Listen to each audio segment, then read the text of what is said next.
Second one, the vertices of a hexagon are represented by 6 roots of unity. AB is a pair of consecutive vertices with corresponding to the number Z1 and Z2, argument of Z1 upon Z2. Plus pi by 3 or minus pi by 3.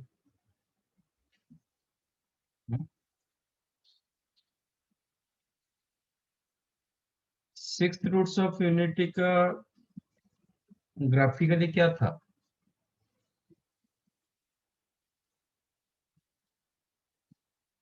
Six root of unit मतलब क्या था graphically? Sir वो एक circle पे lie करेंगे. All the roots lies in a unit circle. और उसका centre क्या था? 0. ओरिजिन. तो six roots of unity total circle को 6 इक्वल पार्ट्स में कन्वर्ट कर देगा. टोटल सर्कल को 6 इक्वल पार्ट्स में कन्वर्ट करेगा.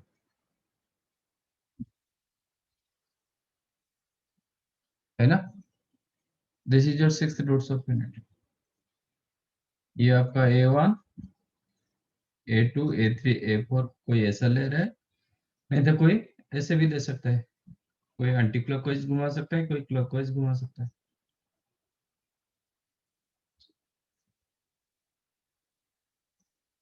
तो ए एंगल कितना होता है? यहाँ पे एंगल कितना होगा? 60 डिग्री. पाई बाई 3 पूरे टोटल सर्कुलर एंगल को 6 इक्वल पार्ट्स में कन्वर्ट करेगा. क्वेश्चन दिया गया कि argument of Z1 upon Z2. Can I right argument of Z1 minus 0 upon Z2 minus 0? Yes, sir. ये क्या देता है? इसका मतलब क्या होता है? ये आपका Z1, ये आपका Z2. तो Z1 minus 0 upon Z2 minus 0 का argument By plus minus 5. A angle होगा. Yes, sir. जब मैं Z2 रखूंगा इधर तो पॉजिटिव एंगल दिखाई दे रहा है, जब Z2 इधर रखूंगा तो नेगेटिव एंगल दिखेगा. आंसर आपका प्लस पाई बाई 3 हो सकता है और माइनस पाई बाई 3 हो सकता है अकॉर्डिंग योर रोटेशन.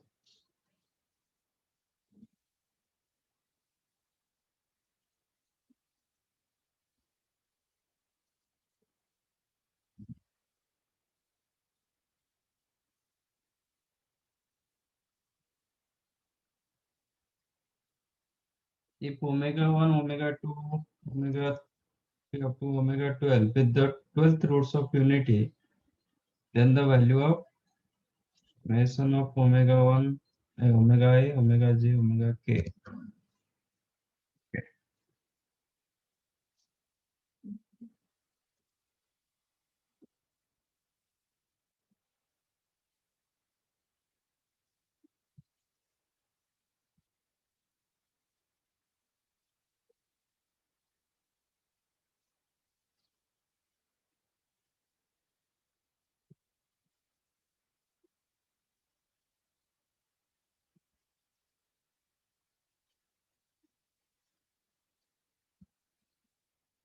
ये दिया गया.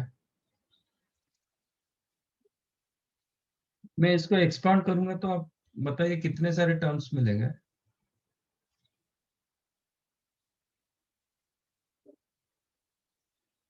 इसका मतलब क्या है? ऐसे क्वेश्चन आप बाइनोमियल थ्योरम में किए होंगे, ठीक है, बट उसमें 2 था AI AJ, इसमें 3. ये थोड़ा डिफिकल्ट हो जाता है, मतलब 3 ये के साथ. इसका मतलब क्या है?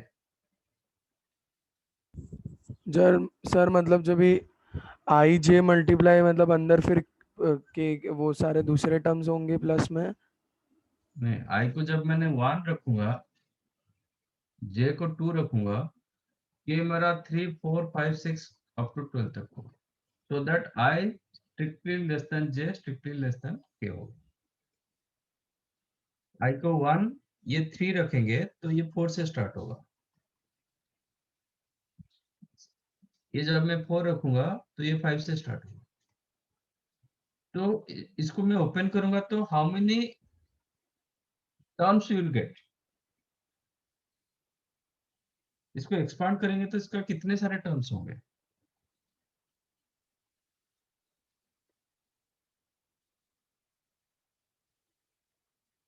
हम्म,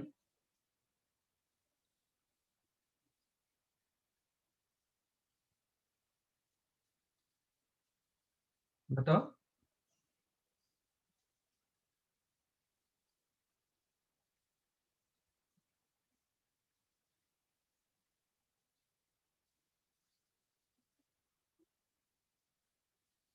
देर आर 220 टर्म्स। इसको मैं एक्सपांड करूंगा तो 220 टर्म्स मिलेगा।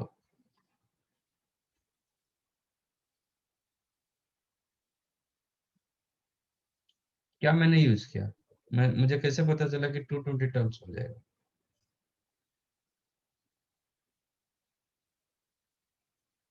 तो इट इज 12C3। पीएनसी का ना सर? 12C3, 12 से है कोई भी 3 को सिलेक्ट करो। सपोज मैंने 2 4 9 सिलेक्ट किया, मतलब नॉट नेसेसरी 2 4, मतलब 9 4 2 सिलेक्ट किया, तो इसका मतलब आपका ऑटोमेटिक I2 होगा, J4 होगा, K9 होगा।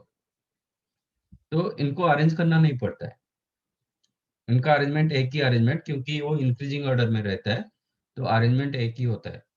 बाकी आपको सिलेक्ट करना है। 12C3 आपका 220 होता है। तो इतने सारे टर्म्स मिलेगा, ये थोड़ा इतना ये नहीं है, इजी नहीं है। तो हम एक छोटा सा एग्जांपल लेके देखते हैं क्या आ रहा है, तो इस हिसाब से ही आ जाएगा। सपोज मैंने इंस्टेड ऑफ 12 मैंने 4 रखा, इंस्टेड ऑफ 12 मैंने 4 रखा, तो चेक करो क्या क्या आपका टर्म्स आ सकता है। I J K क्या होगा, ये जब 1 होगा ये 2 होगा, इसमें आप K की जगह 3 एंड 4 रख सकते हो। नहीं, ये 3 रखोगे ये 4 होगा, ठीक है। एंड ये जब 2 रखोगे ये 3 ये 4, कितने सारे टर्म्स मिलेगा।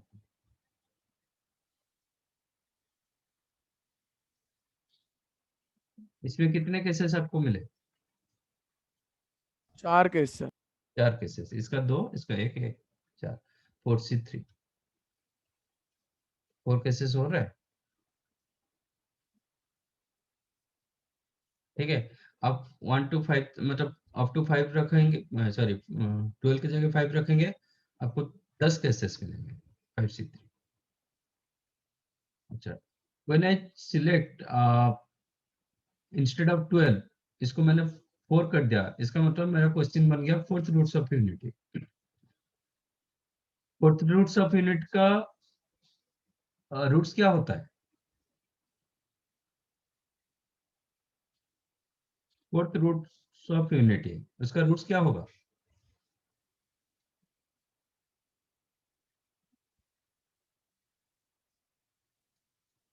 nth रूट्स ऑफ यूनिटी का रूट्स को हम कैसे लिखे थे।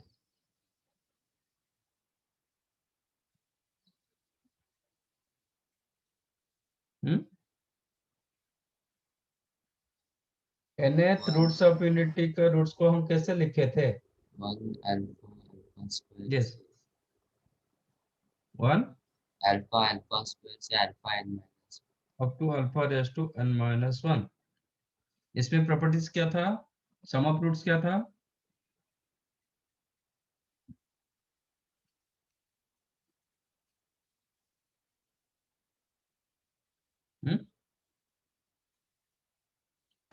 सम 0 ऑफ रूट्स क्या मिला था आपको, 0 0।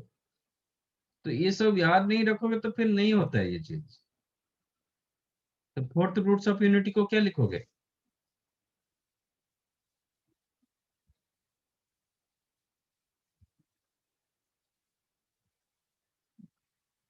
1 fourth root alpha alpha square alpha cube. इसका सम क्या होगा,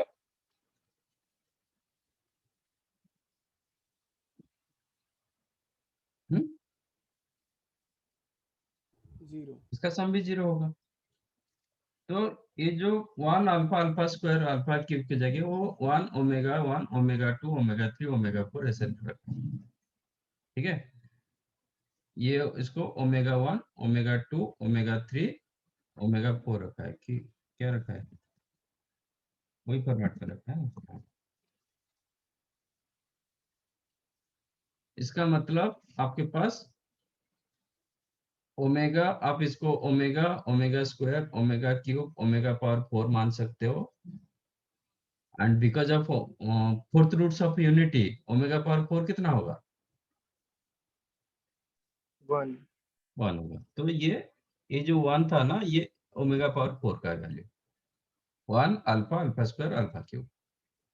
ठीक है, क्योंकि वो 1 से स्टार्ट किया था, 0 से स्टार्ट नहीं किया था। हम लोग 0 से स्टार्ट किए थे, इसलिए फर्स्ट वन 1 आया था। वो 1 से स्टार्ट किया था, तो इसलिए alpha alpha square up to alpha raise to n होगा। Alpha to the power n होता है 1। तो अब इसका सम जब ये होगा, summation of omega I omega J omega के where 1 less than equal to I less than j less than k less than equal to 4। एक केस में आपको ये 4 टर्म्स आ रहा है, तो आपको एक मिल रहा है omega omega square omega cube plus omega omega square omega raise to 4 plus omega omega cube omega to the power 4 plus omega square omega cube omega raise to, correct. ये 4 टर्म आपको मिलेंगे।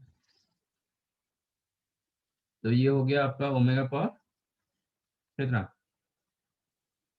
6 plus omega power 7 plus omega power 8 plus omega power 9। क्या common रख सकता हूँ, omega power 6 common रख सकता हूँ। you'll get 1 plus omega square plus omega cube कितना होता है, ओमेगा के पावर 6। अरे ये चारों का सम कितना होता है, ये 1 हो गया ना। 1 plus omega square plus omega cube कितना होगा, 0। 0। तो ये आपको 0 दे देगा, आंसर होगा 0। ऐसे ही 5 टर्म्स रखोगे, you'll get 0। सबके लिए 0 आंसर है।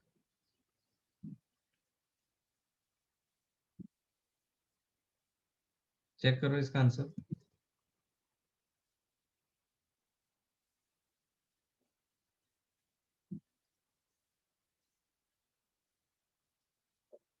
तो घूम फिर यस के sir.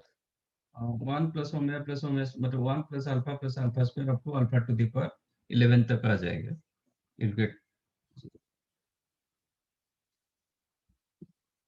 fourth one, a complex number z moves on straight line, the least value of mod z।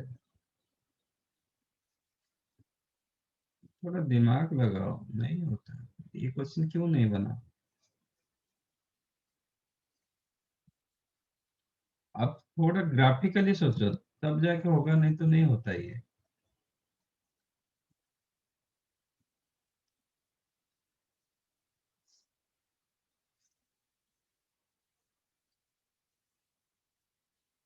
This is the straight line, कैसे आ रहा है, इसका x intercept -39/5 and y intercept 39/12। This is your straight line.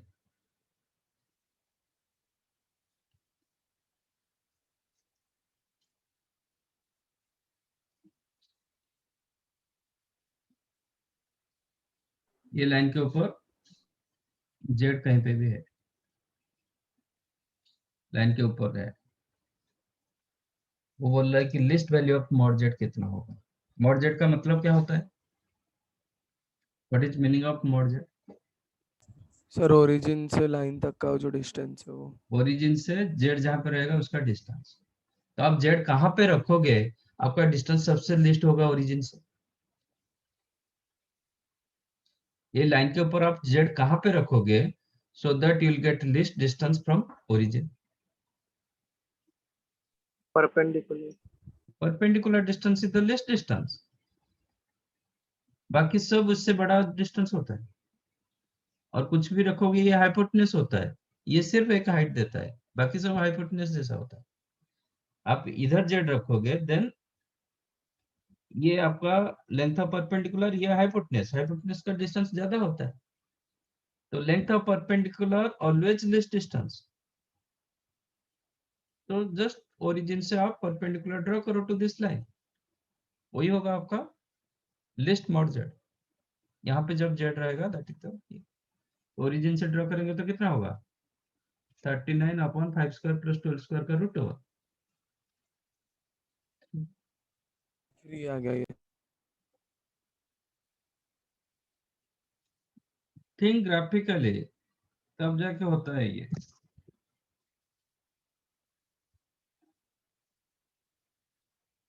Five 11 13 16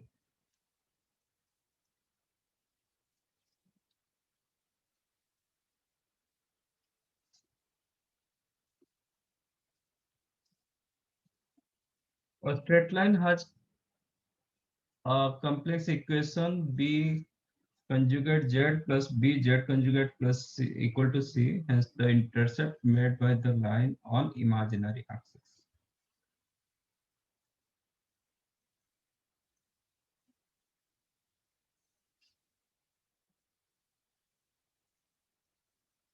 suppose इसका intercept 3 imaginary axis के ऊपर, तो point क्या होगा?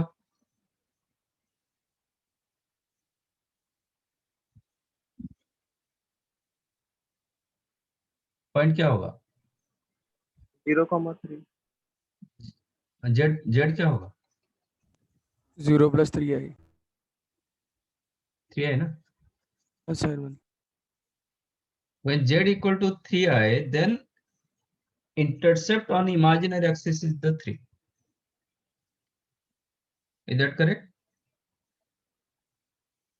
मैं 10i रखूंगा तो then इसका intercept on imaginary axis will be 10. Correct? अच्छा, आपका क्वेश्चन दिया गया कि b conjugate z plus b z conjugate is equal to c. If you consider b as p plus iq and z as x plus iy, जो हम already रखे थे, तो इसका इक्वेशन क्या आ जाएगा?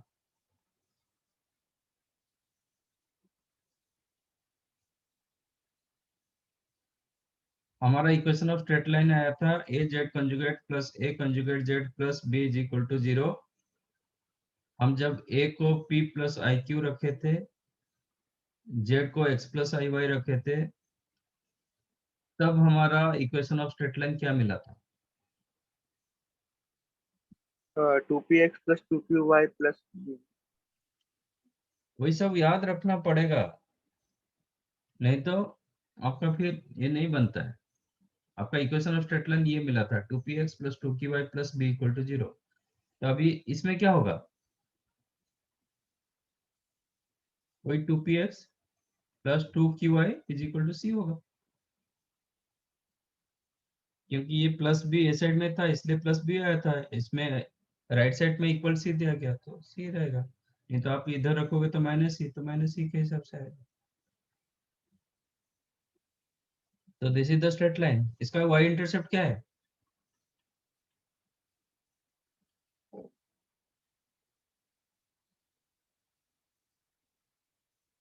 इसका वाई इंटरसेप्ट क्या है इस स्ट्रेट लाइन का? c/2q. C upon 2q, put x equal 0, y का वैल्यू इधर से ये, बट मुझे कॉम्प्लेक्स में लिखना है। 2q को क्या लिखेंगे? तो that implies y intercept on imaginary axis क्या होगा?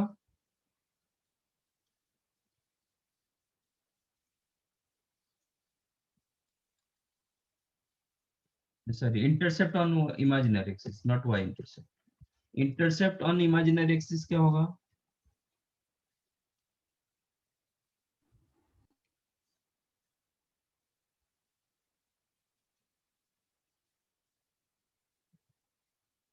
क्या होगा?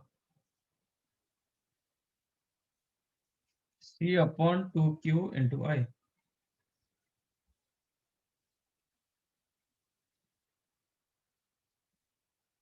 है ना? Yes sir. मैंने वही बताया ना, when z is the 3i then intercept on, आपका इंटरसेप्ट क्या होता है? 3 होता है। तो हम इंटरसेप्ट ऑन इमेजिनरी एक्सिस लिखेंगे तो ये आई फॉर्मेट में आना चाहिए। तो ये होगा C/2Q इंटू आई।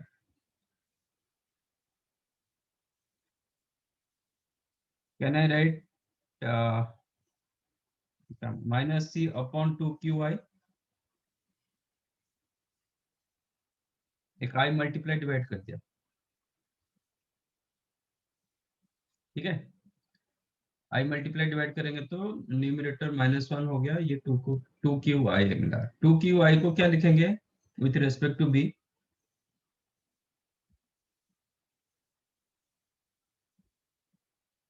2QI को विथ रेस्पेक्ट टू बी क्या लिखेंगे?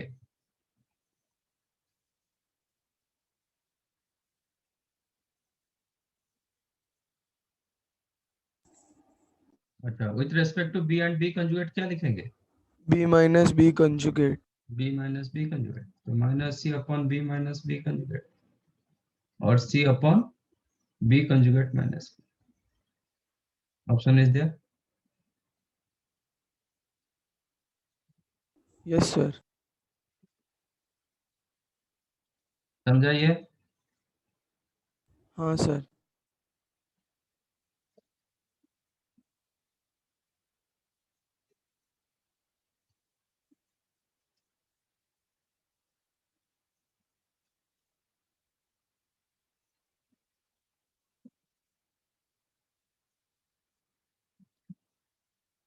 If alpha is not equal to 1 is the fifth roots of unity, ऐसा क्वेश्चन तक किए थे क्लास में।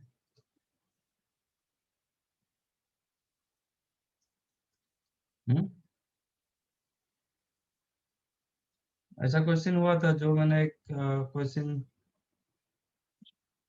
1 alpha alpha 1 minus alpha square किए थे ना एक क्वेश्चन, जो असाइनमेंट दिया था, ऐसा क्वेश्चन था। यहाँ पे 5 दिया गया, उसमें और कुछ दिया गया था, इतना ही डिफरेंस है। फिफ्थ रूट्स ऑफ यूनिटी, आपका इक्वेशन क्या होता है?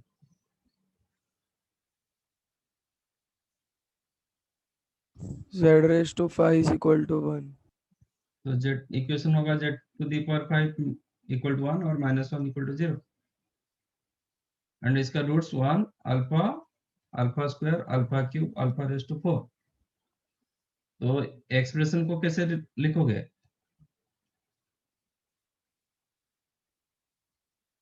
z⁵ -1 को कैसे लिखोगे with respect to roots? z minus 1 into z minus alpha into z minus alpha square.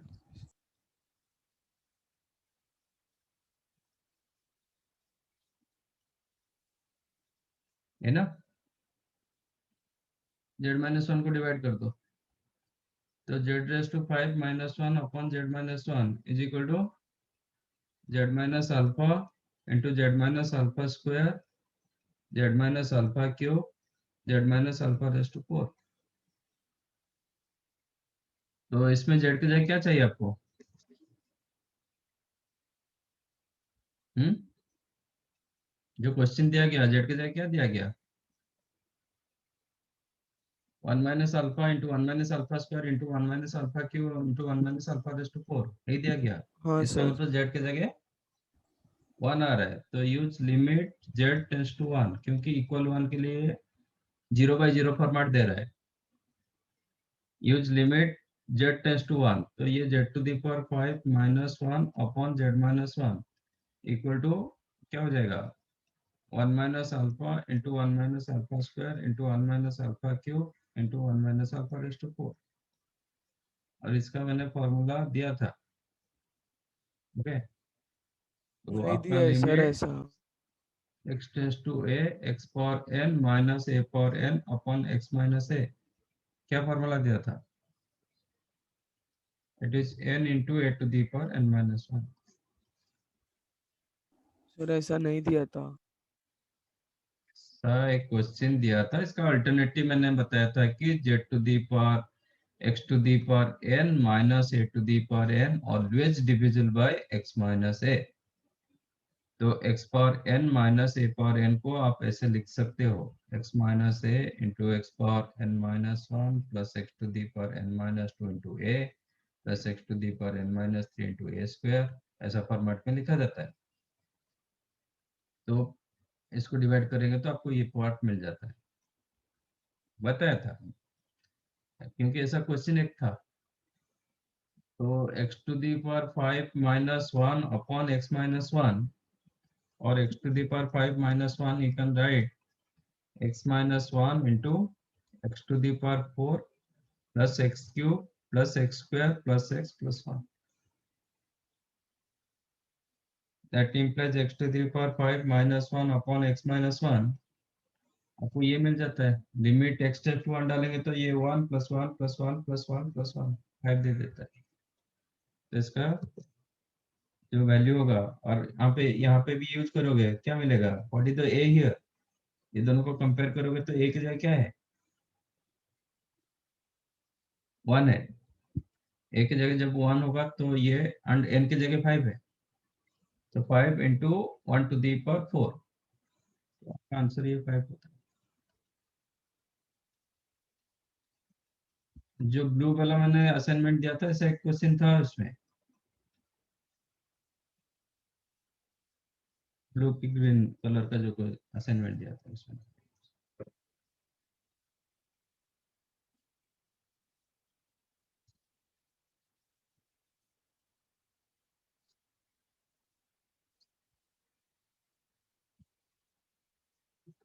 आप लिमिट करोगे तो थोड़ा बेटर आइडिया मिलेगा वो टाइम पे।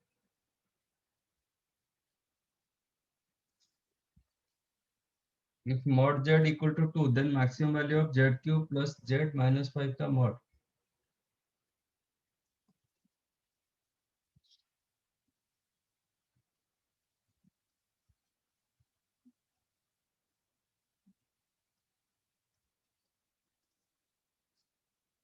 You know z1 plus z2 whole mod. Maximum value के लिए हमें कौन सा रिलेशन चाहिए, कौन सा इनइक्वालिटी चाहिए to get maximum value?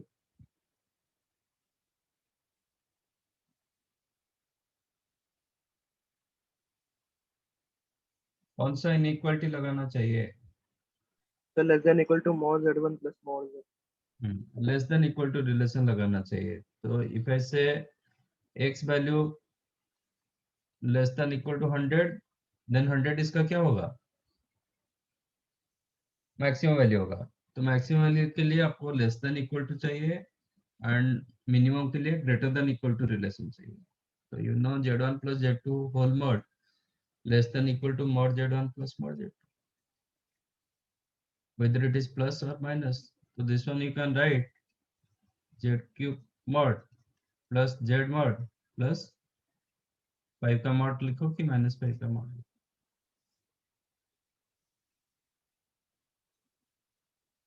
It is mod z का क्यूब mod z2, तो ये हो जाएगा 8, ये 2, ये 5। तो this value always less than equal to 15, maximum value 15 होगा।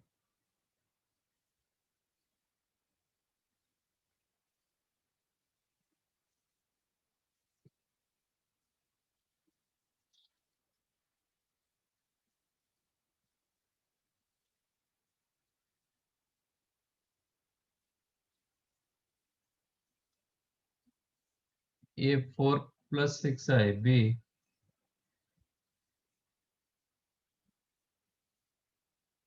10 plus 6 है, are numbers represented by the points a comma b respectively, so that argument of z minus b upon z minus a is the minus pi by 4, hence the point p represent z has the locus described by। तो मैंने आप लोग को दिया था argument of z minus z one upon z minus z two equal to theta, क्या मिला था?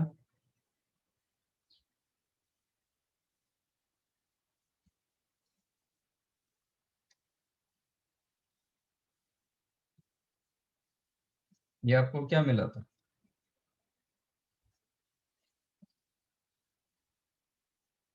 Argument of z minus z one upon z minus z two is equal to theta, locus क्या मिला था?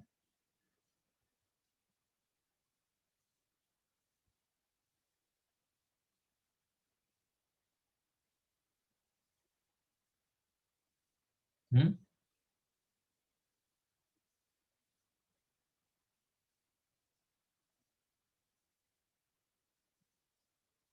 ये भी नहीं बताया था?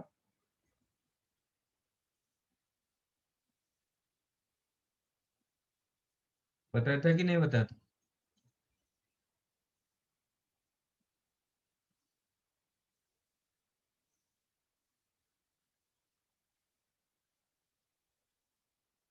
बताया था तो। क्या बताया था?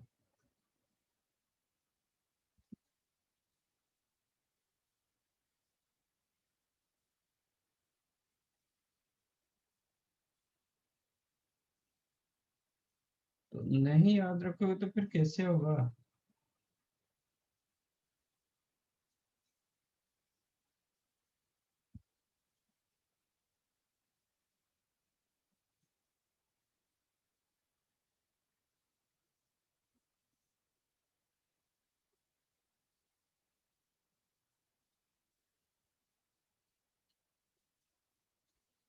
संतरेश,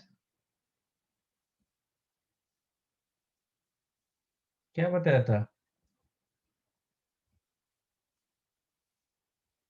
सर वो लाइन के बीच का एंगल है क्या, जेड जेड वन और जेड टू, वो लाइन के बीच।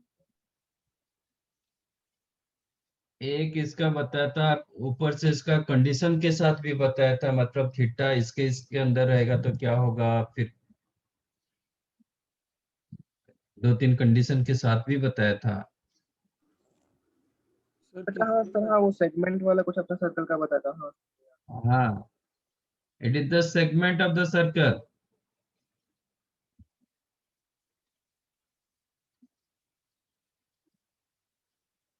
If theta is not equal to pi by two. Pi by two में फुल सर्कल मिलता है, और ये जब थीटा एक्यूट होगा,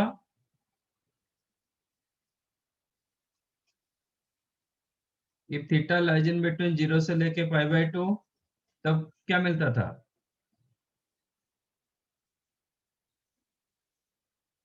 major segment. Major segment. Obtuse होगा तो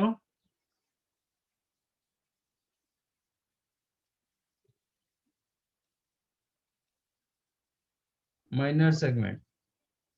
याद नहीं रखोगे फिर कैसे होगा ये?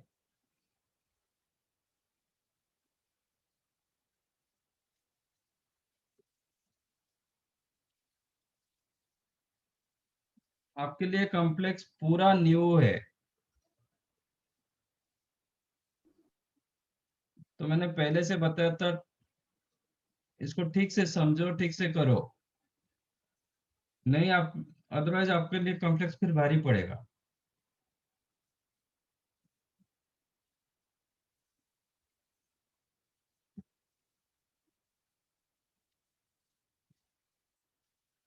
हर क्वेश्चन आपका फिर डाउट होता जाएगा। तो यहाँ पे दिया गया -π/4, तो क्या मिलेगा? -π/4 दिया गया, मतलब आपका एंगल क्या है, उल्टा है। आपका जो रोटेशन, हम एंगल का रोटेशन करते थे, वो रोटेशन आपका उल्टा डायरेक्शन में है, मतलब न्यूमरेटर डिनोमिनेटर रिवर्स फॉर्मेट में है, इसलिए वो -π/4 दे रहा है। तो जो भी आंसर आएगा ये तो पक्का मेजर सेगमेंट होगा। ठीक है, अब देखते हैं इसको। पॉइंट आपका गिवन पॉइंट है, नोन पॉइंट है, तो इसको चेक करो।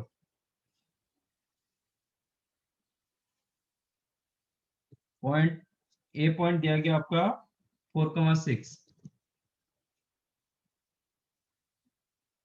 ए पॉइंट 4,6, बी पॉइंट दिया गया 10,6। इसका मतलब the line segment A B parallel to x axis, दोनों का y coordinate same. Taking A B as segment, आपका दो सर्कल होता है जो π/4 एंगल करता है सर्कमफेरेंस में। एक ऐसे होता है, नहीं तो इसका मिरर इमेज होगा विथ रेस्पेक्ट टू दिस। ये सब कुछ मैंने बताया था, ऐसे कुछ है। ठीक है, वही सर्कल का मिरर इमेज होगा।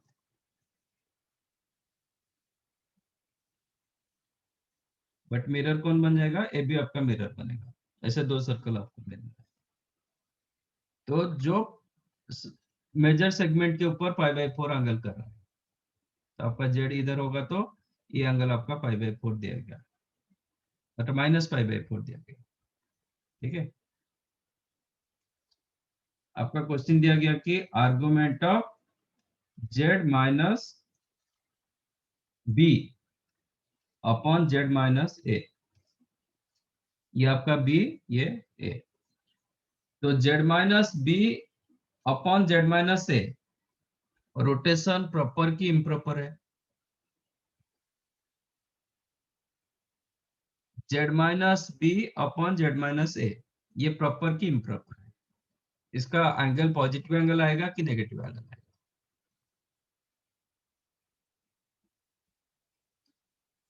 ये माइनस ये, हमें जो रोटेशन कर रहे थे कैसे मिला था? ट्रायंगल में ए एंगल कैसे मिला था?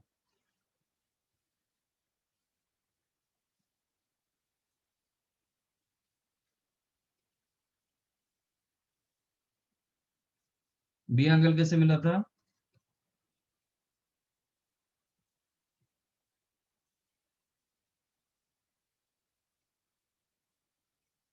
Z1 minus Z2 upon Z3 minus Z2।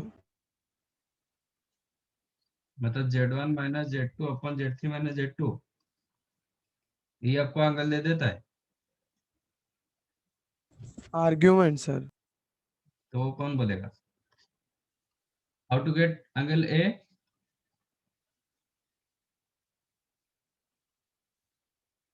Z3 minus Z1 upon argument Z3 minus Z1 upon Z2 minus Z1। Good, ये ए एंगल होता है, मतलब ये लाइन माइनस ये लाइन, ऐसे किया जाता है। तो z minus B upon z minus a, ये प्रॉपर की इम्प्रॉपर है? Sir improper. हाँ, improper.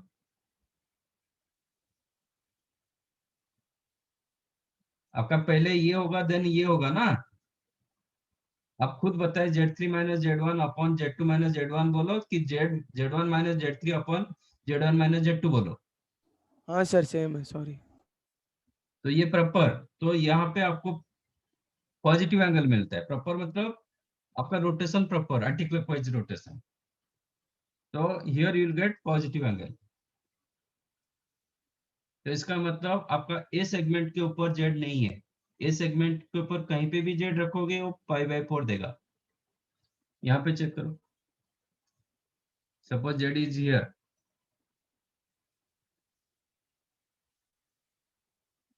Z minus B upon z minus A, proper की इम्प्रॉपर?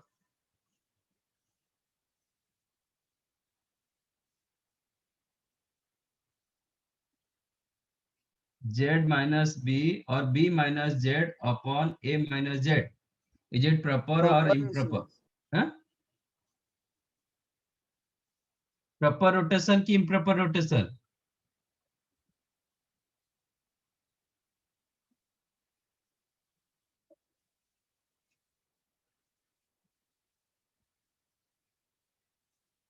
रोटेशन को प्रॉपरली समझो and try to understand your rotation properly.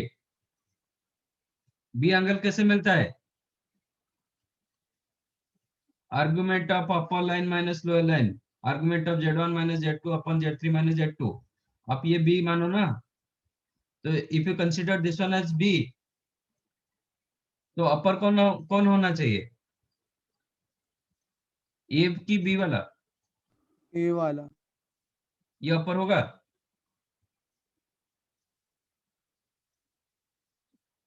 क्या क्या कर रहे हो आप?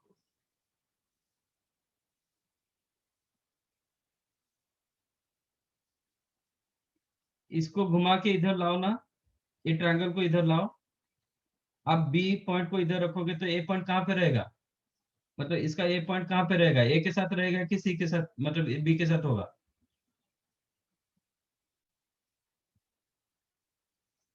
सर ये ए के ट्रायंगल, ये ट्रायंगल को इधर ले आओ।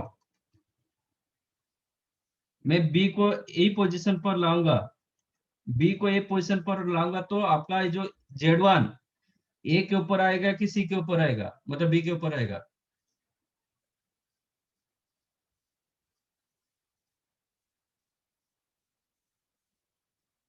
ए हम्म, के ऊपर। ए के ऊपर आएगा। तो Z-B अपॉन Z-A प्रॉपर हुआ कि इम्प्रॉपर हुआ? आपका बी के एंगल के लिए ए पहले होता है, देन सी बाद में होता है। अच्छा, मैंने दो तरीके से बताया था, एक तो ये था रोटेशन, ये था, नहीं तो मैंने बताया था आपका न्यूमरेटर क्या होना चाहिए, एंटी क्लॉकवाइज होना चाहिए, डिनोमिनेटर क्लॉकवाइज होना चाहिए। अब मैं इसको लिख रहा हूँ, argument of z minus b upon z minus a, also you can write argument of a minus z upon b minus z, a minus z upon b minus z, a minus z numerator anti clockwise की clockwise, anti clock, denominator, clockwise. तो इसका मतलब ये तो proper हुआ ना, yes sir. तो improper कहाँ आ रहा था? सर प्रॉपर ही बोला था। आप प्रॉपर बोले, हाँ जेड माइनस ए, बट यहाँ पे क्वेश्चन अलग था, जेड माइनस बी था, सॉरी। तो B minus z upon A minus Z, ये क्वेश्चन मैंने दोनों में माइनस कॉमन ले लिया, B minus z upon A minus Z, क्या हुआ? अब इम्प्रॉपर है सर। इम्प्रॉपर हुआ, तो इधर का एंगल कितना होगा?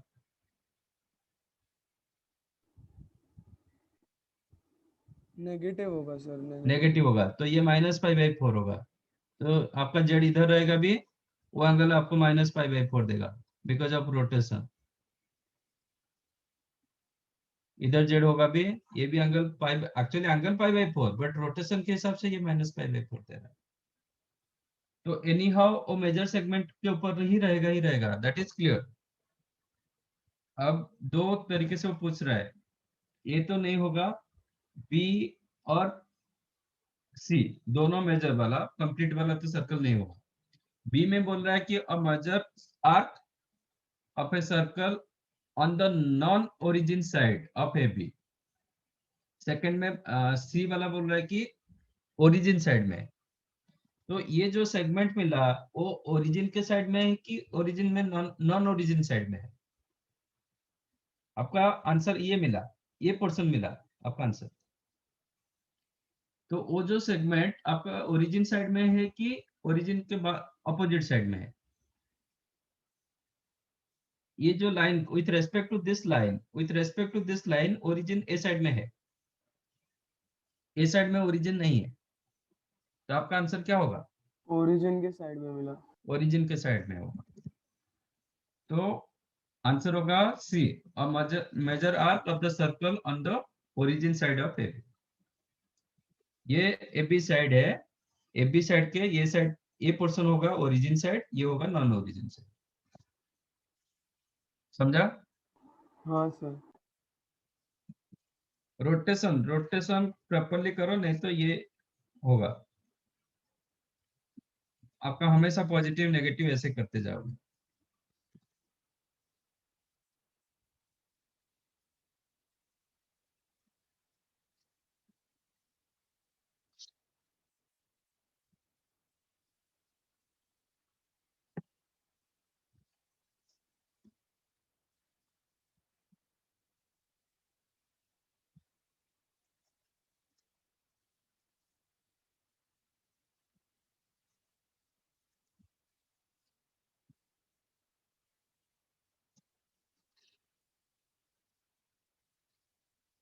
In an Argand diagram,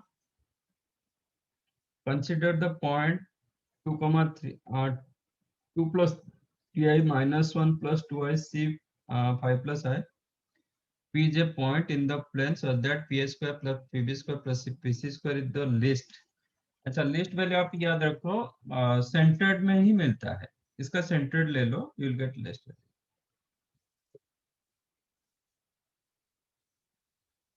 P A square plus p b square plus p c square आपका लिस्ट होगा, वो नोट कर लो।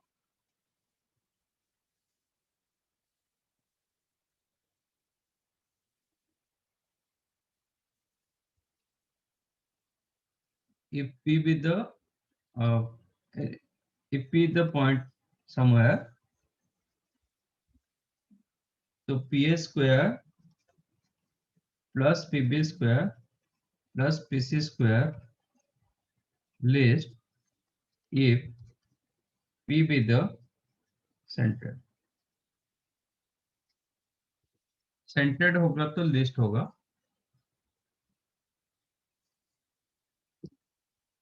आप चेक कर सकते हो, let us take this is Z1, this one Z2, this one Z3।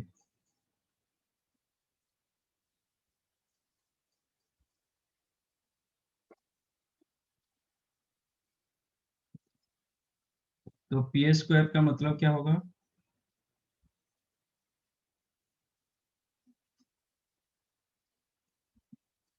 P square मतलब क्या है? मैग्नीट्यूड का स्क्वायर, डिस्टेंस ना पी ए। अब चलिए P A magnitude square plus P B magnitude square plus P C magnitude. तो P centred होगा तो ये क्या हो जाएगा? Z1 plus Z2 plus Z3/3। तो पी ए डिस्टेंस कितना होगा? पी ए का distance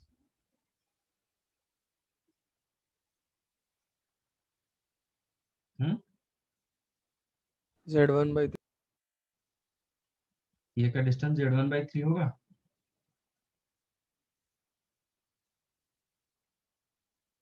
Z2 plus Z3 minus 2Z1 upon क्या बोल रहे हो?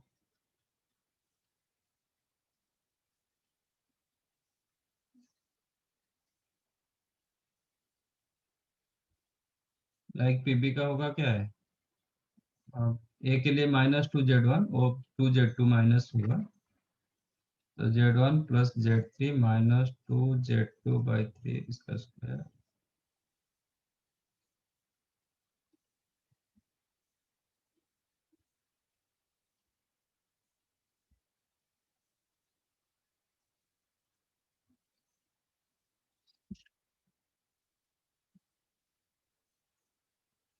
तो ये 1/9 आ गया आपका।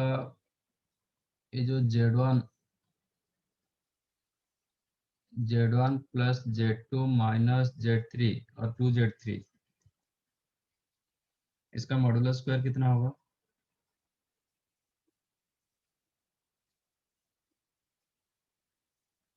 इसका मॉडुलर स्क्वायर क्या आता है? Mod Z1 square plus mod Z2 square plus 4 mod Z3 square, correct. Then 2ab, तो 2 रियल पार्ट ऑफ आपको मिलेगा Z1 Z2 का कंजुगेट, इसमें मिलेगा माइनस, मतलब एक एक करके लिख देता हूँ। सेकेंड वन होगा -4 times of real part of Z2 Z3 conjugate. मैंने थोड़ा ऑर्डर में रखा, 1 के साथ 2 का कंजुगेट रखा, 2 के साथ 3 का कंजुगेट रखा, 3 के साथ 4 का कंजुगेट रखेंगे। -4 real part of Z3 Z1, ये इसका मॉडुलर स्क्वायर। ऐसे 3 बार आएगा, मतलब 3 बार आएगा तो कितना होगा? Z1 square, Z1 modular square कितने होगा? 6 होगा। एक में +1, दूसरे में +1, तीसरे में +4 रहेगा। तो ये हो जाएगा 6 times of mod z1 square plus mod z2 square plus mod z3 square. am I correct कि नहीं?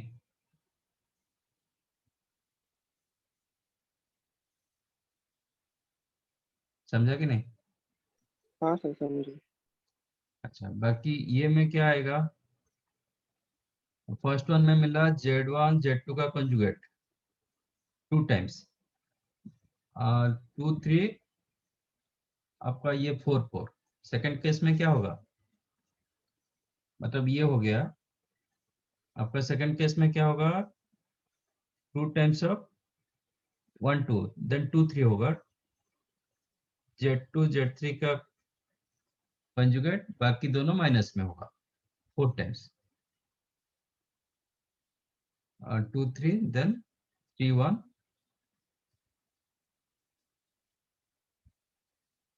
Then 1 2।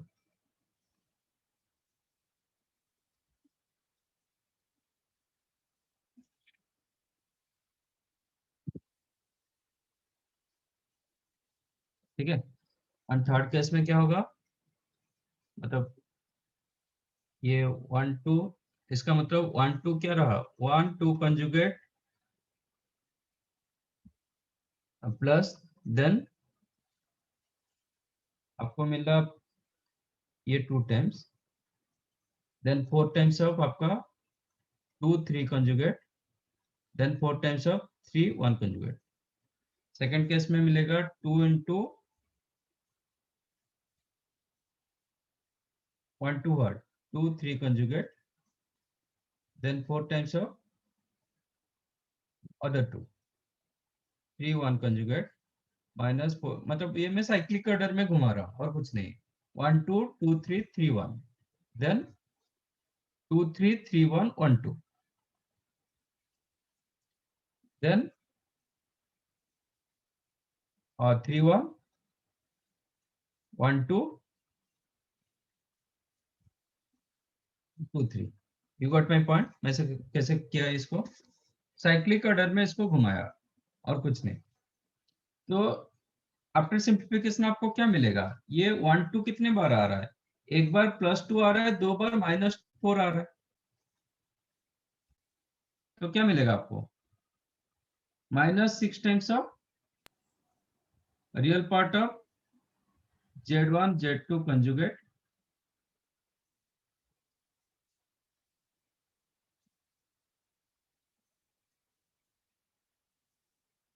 Plus real part of z2 z3 conjugate plus real part of z3 z1 conjugate. am I correct? So 6 you can take outside, you will get 2 by 3 mod z1 square plus mod z2 square plus mod z3 square minus real part of z1 z2 conjugate minus real part of, और 2 आप चाहो तो अंदर रख सकते हो, 2 अंदर कर दो।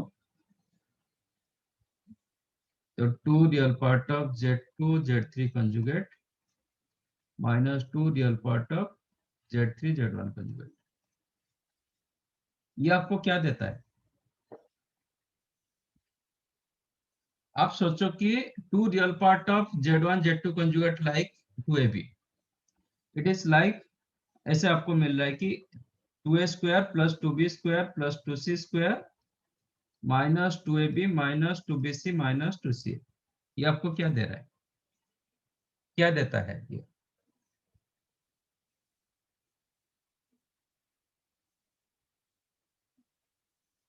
ये आपको क्या देता है?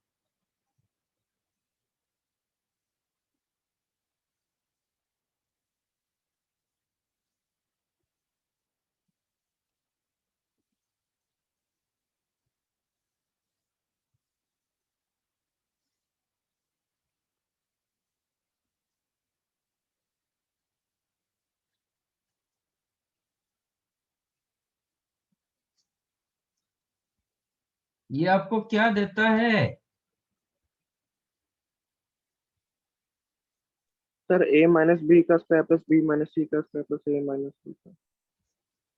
मुझे नहीं लग रहा है कि मैं IIT जेई बैच स्टूडेंट को पढ़ा रहा हूँ, टू बी फ्रैंक। और ये हमेशा क्या होता है, greater than equal to 0 because of sum of 3 squares.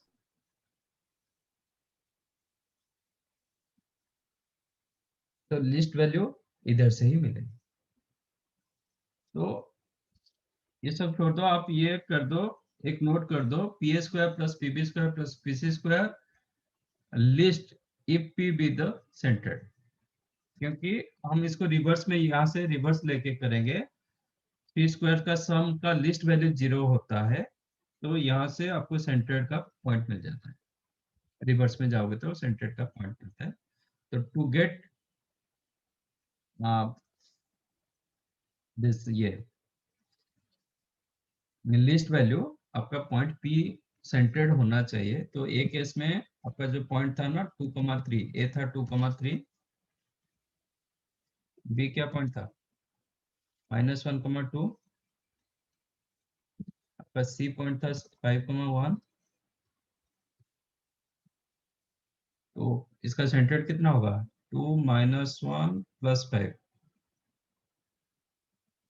6/3, 2, 3 + 2, 5 + 1, 6/2, 2,2। Check करो, 2 + 2i होगा, ए द आंसर होगा।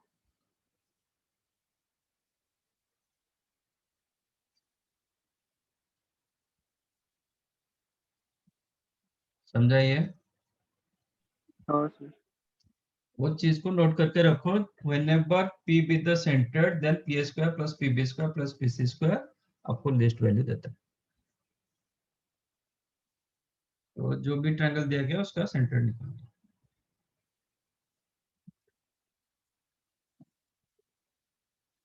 Non zero complex number z1 z2 z3 और सो दैट, ऐसा एक क्वेश्चन किए थे ना, z1 upon z2 minus z3 and z2 upon z3 minus z1 is are purely imaginary।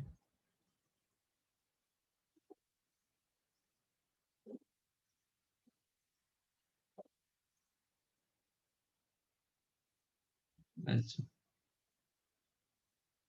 कैसे पता चलता है कि कॉम्प्लेक्स नंबर प्योरली इमेजिनरी है?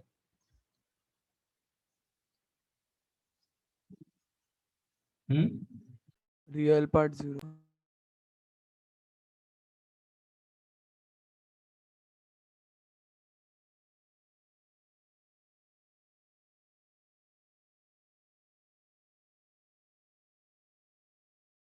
रियल पार्ट 0 जब आपका z कुछ दिया जाएगा ना, if z is purely imaginary then z को कैसे लिखते हैं?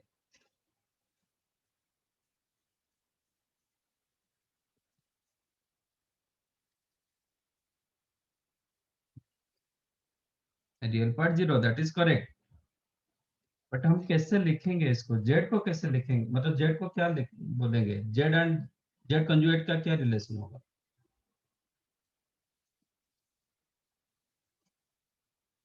If z is purely imaginary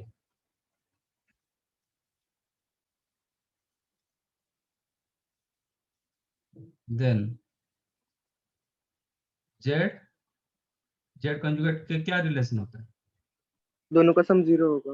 yes sir z ji. + z conjugate = 0। तो यही कंडीशन लगाओ ना, शायद बन जाएगा। क्योंकि और तो कुछ नहीं दिया गया। Non zero complex number z1 z2 z3 such that z1 upon z2 minus z3 plus z, no, ये z1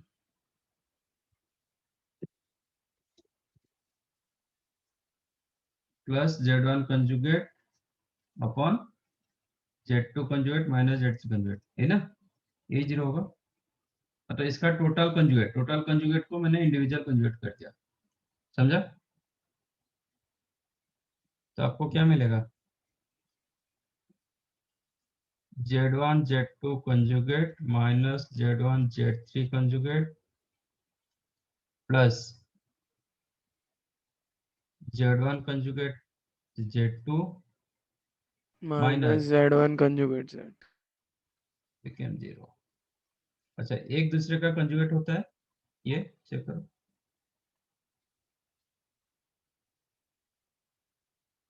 if you yes consider this one as Z, ये Z का कंजुगेट होगा, यस तो ये दोनों का सम कितना होगा? 0। हे भगवान, अरे सर मैंने प्योरली इमेजिनरी है तो ये इमेजिनरी कौन है?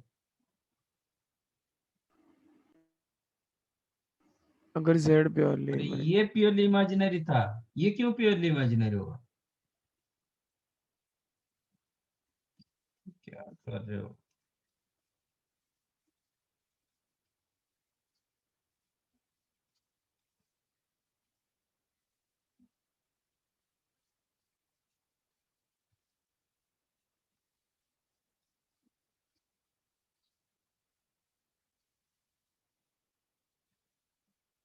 ये जो कॉम्प्लेक्स नंबर रखा मैंने, इसका वही कॉम्प्लेक्स नंबर का conjugate Z plus Z conjugate क्या होता है?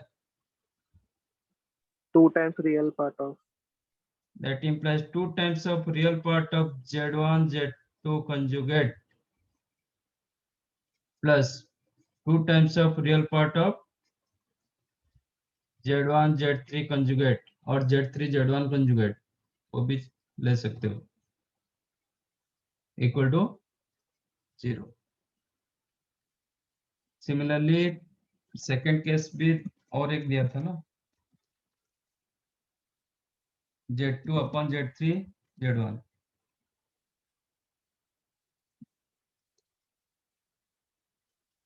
Z2 upon Z3 minus Z1 purely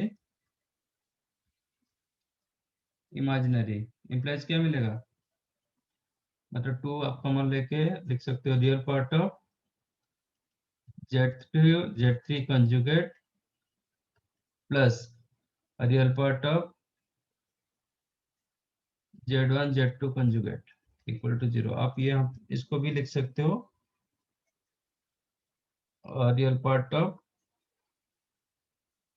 मतलब ऑर्डर में रखना चाहता हूँ 1 2 कंजुगेट, 2 3 कंजुगेट, ये 3 1 कंजुगेट ऐसे लिख सकता हूँ।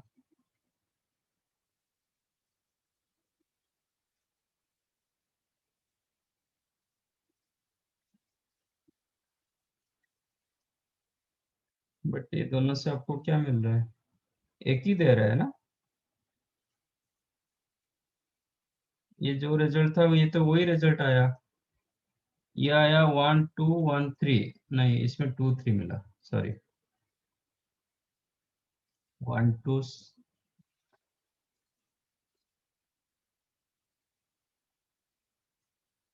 क्वेश्चन क्या दिया गया?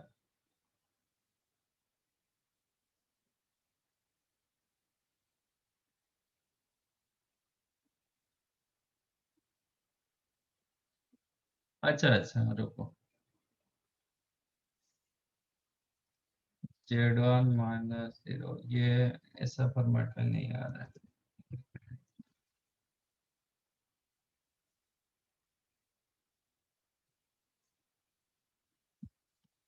तो इसको हम ग्राफिकली ऐसा परपेंडिकुलर लाइंस का हाँ लेके हाँ, वही करेंगे क्योंकि ये क्वेश्चन आर्गुमेंट के हिसाब से दिया गया ना option.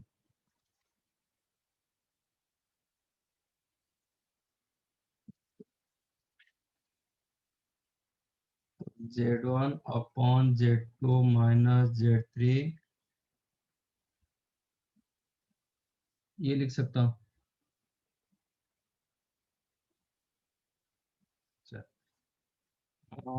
If it is purely imaginary, that implies, इसका आर्गुमेंट क्या होगा? Plus minus pi by 2। Correct. Similarly argument of क्या मिला, दूसरा क्या है? Z2 minus 0 upon Z3 minus Z1, ये भी प्लस और माइनस पाई बाई 2।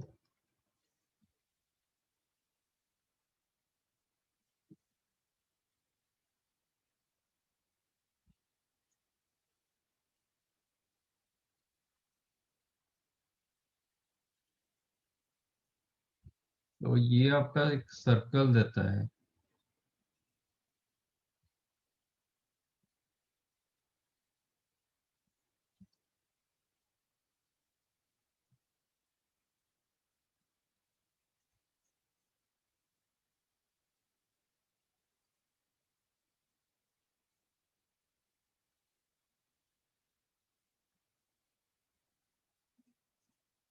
बट ये तो एक ही पॉइंट में नहीं है, दो ये है।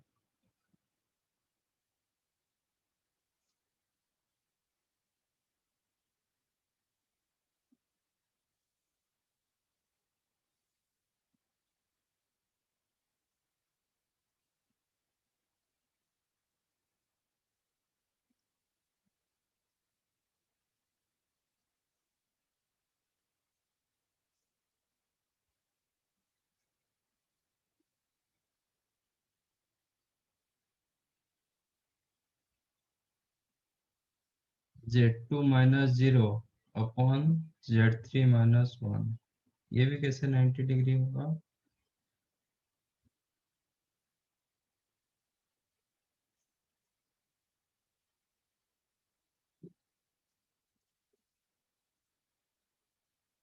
Argument of Z3 equal to argument of Z1।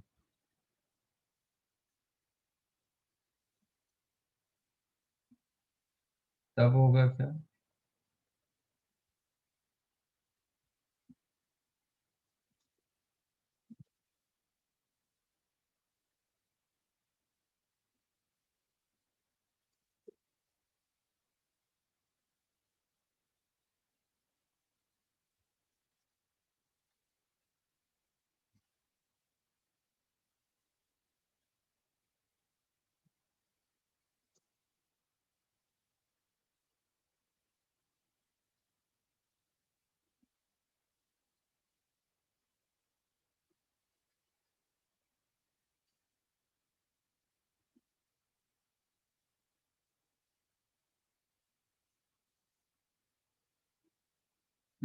ऐसे हो सकता है ना? चेक करो। ना, ये भी नहीं होगा।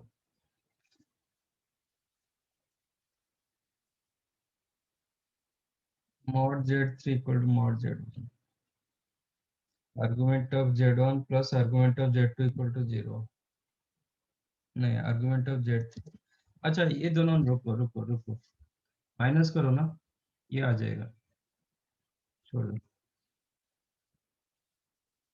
अब इक्वेशन 1 माइनस इक्वेशन 2 करो। इम्प्लाइज क्या?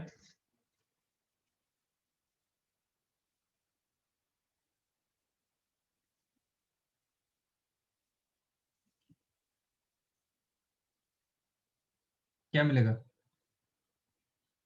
आपका Z1 Z2 कैंसिल हो जाएगा, तो आपको क्या मिल रहा है? Real part of Z3 Z1 conjugate minus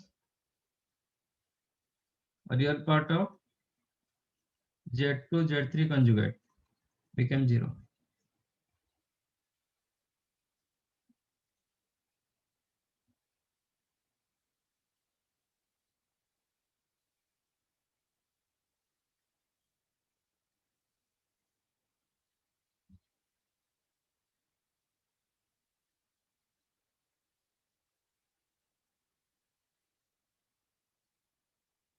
तो फिर इसको क्या लिख सकते हैं?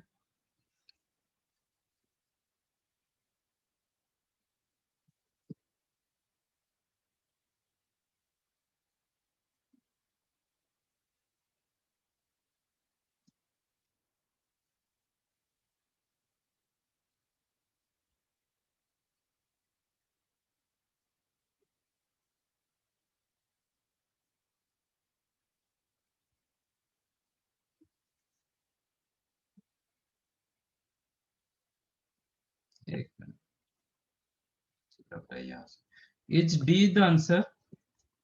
चेक करो ना एक बार। हाँ सर। हाँ वही लग रहा है। Argument z3 upon z1 minus हाँ z2 प्लस वही लग रहा है। चलो आ जाएगा।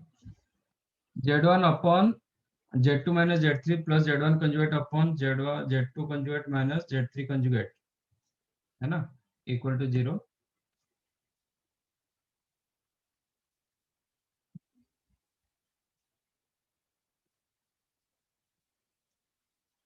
तो आपको यहाँ से क्या मिला?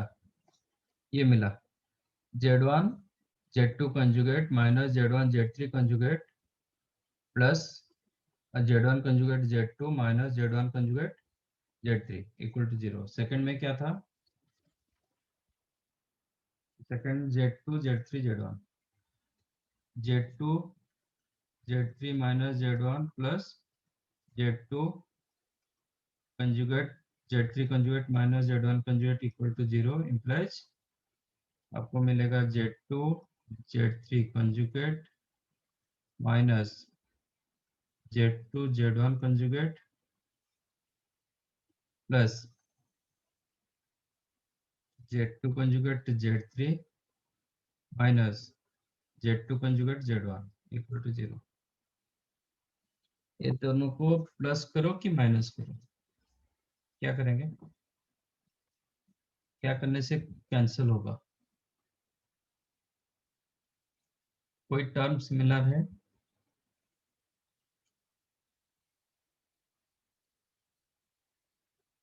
z1 सर z1 ऐड करो, कंजुगेट हैं? ऐड ऐड करेंगे। करना। हाँ यस सर, वो yes. z1 z2 one conjugate plus two, और यहाँ पे वन कर प्लस दो। टू करेंगे तो ये कैंसिल होगा और ये कैंसिल होना चाहिए। सर फर्स्ट और नीचे वाले का हाँ लास्ट। सर। ये है ना। Yes sir. हाँ तो बचा क्या? z2 z3 conjugate plus z2 conjugate z3, नहीं तो माइनस कर दो, z2 के साथ रखो। z2 कहाँ है? नहीं, हमें क्या चाहिए? z3 हमें चाहिए z3 upon z1 minus z2 plus z3 conjugate upon z1 conjugate minus z2 conjugate. मुझे चाहिए z1 conjugate z1 conjugate z3 है? हाँ सर, ऊपर है ना माइनस। है। तो minus z1 z3 conjugate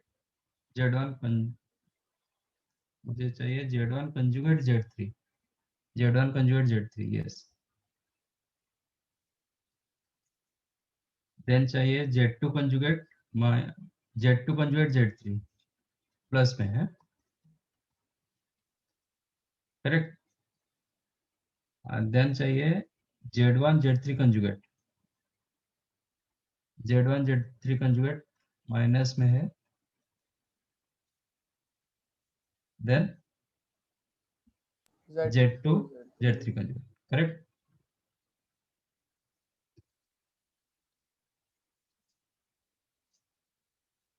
become 0। एक माइनस मल्टीप्लाई कर दो, that implies what? z1 conjugate z3 minus z2 conjugate z3 plus z1 z3 conjugate minus z2 z3 conjugate, यही मिला। Yes sir. दैट इम्प्लाइज ये आपका 0 हो गया।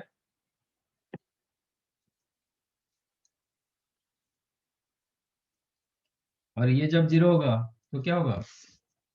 Plus minus pi by 2 argument आ जाएगा, ठीक है।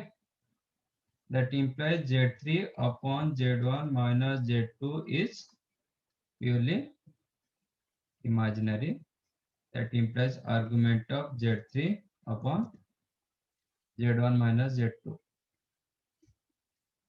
either plus 5/2 or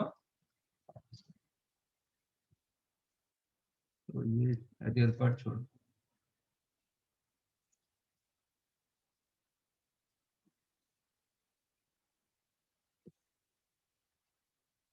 समझा?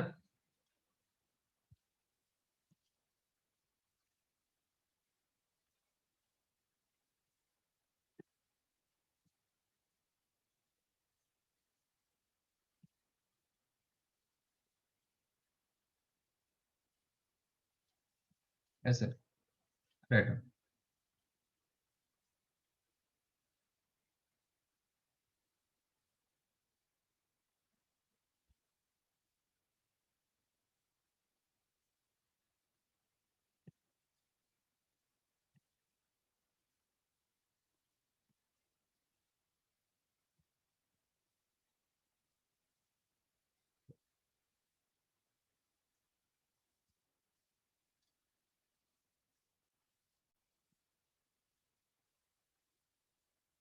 15, 18, 19.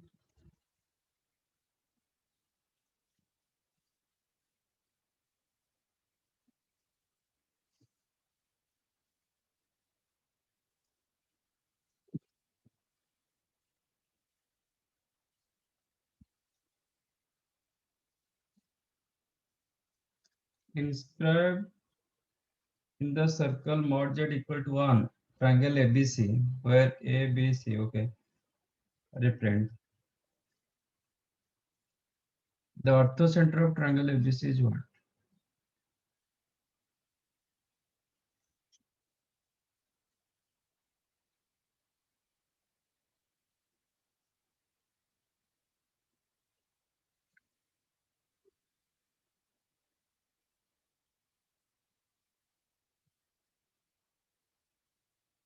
इसमें क्या प्रॉब्लम हुआ?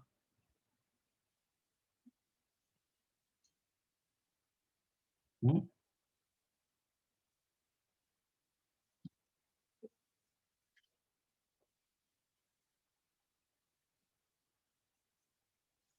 इसमें क्या इशू था?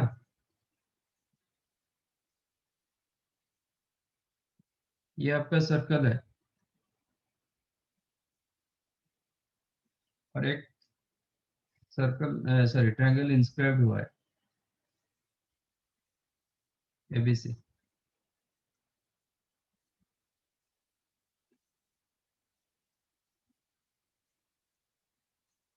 ये दिया गया मॉड जेड इक्वल टू 1, तो इसका सर्कम सेंटर कहाँ पे होगा?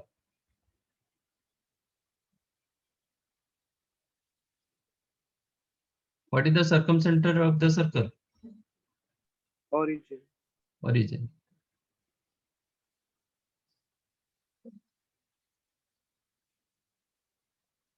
ठीक है, what is the centroid?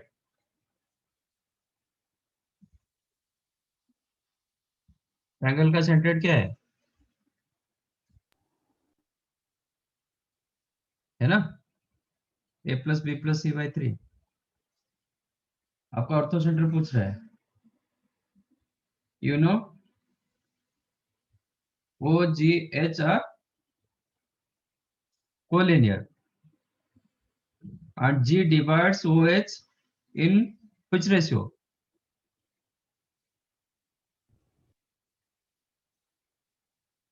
In which ratio G divides the line segment joining OH? 1:2. 1:2। ये ओरिजिन, ये आपका a plus B plus C by 3, ये आपका z।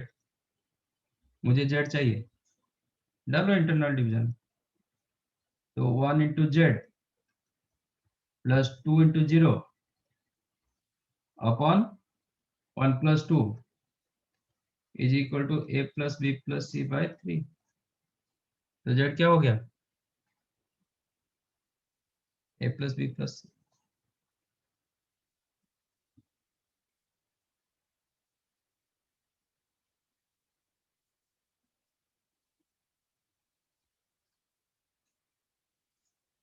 समझा? D answer.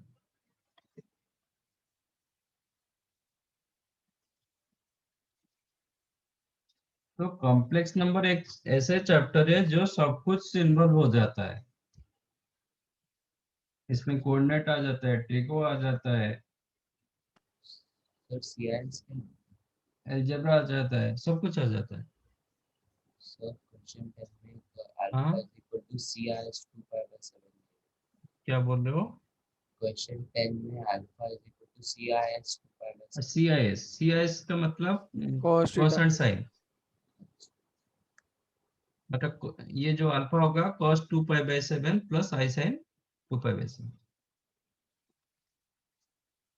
C I S मतलब होता है cos theta plus i sign. C stand for cos, A stand for sin, and I the iota.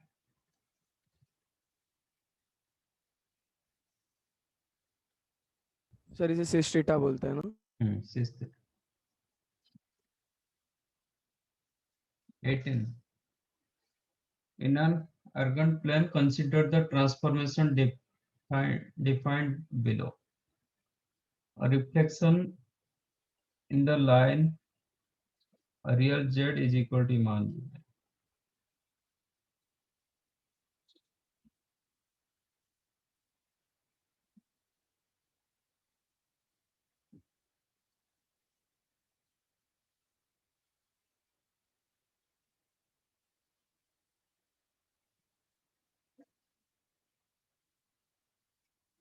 A rotation about origin by plus pi by 2. Okay. A reflection in the imaginary axis.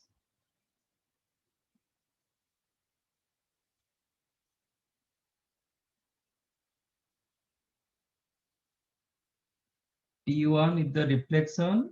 T1 saying reflection in the line real Z is equal to imaginary Z.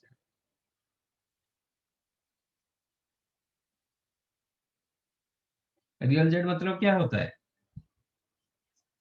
Question शायद आपको थोड़ा मतलब समझ में नहीं होगा। आपका T1 given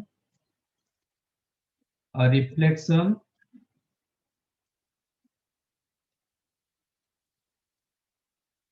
in the line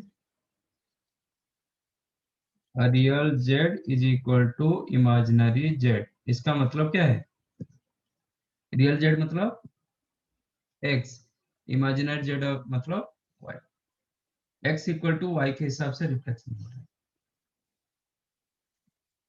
T2 दिया गया rotation about zero origin by plus pi by 2।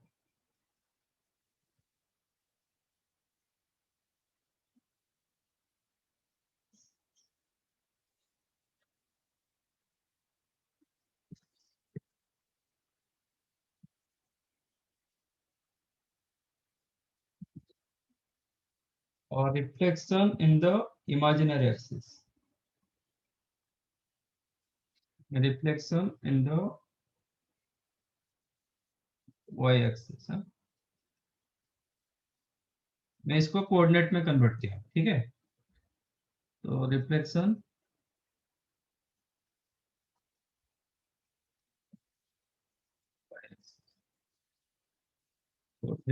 In the real axis.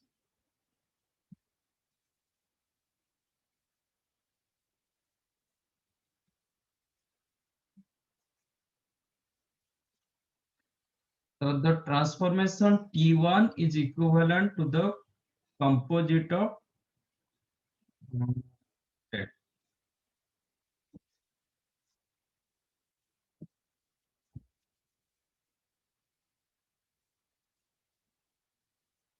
किसका कंपोजिशन में ये आएगा?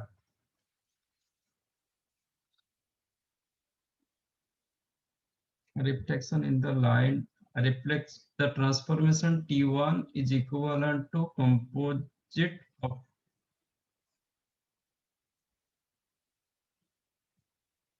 क्या होगा? तो सपोज एक point A comma B,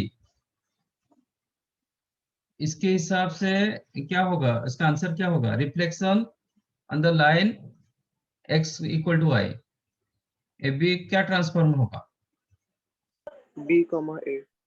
A B change हो जाएगा बी कमा ए। अब वही ए बी को मैं with respect to origin 90 degree घुमाऊंगा। अच्छा, let A B, A comma B is here. इसका रिफ्लेक्शन ऑन वाई एक्सिस क्या होगा? सर मेरा दूसरा आईडी एक्सेप्ट करो ना। ए बी का reflection on y x in y axis क्या होगा? Minus A comma B. On x axis क्या होगा? ए कमा इन x axis A comma minus B.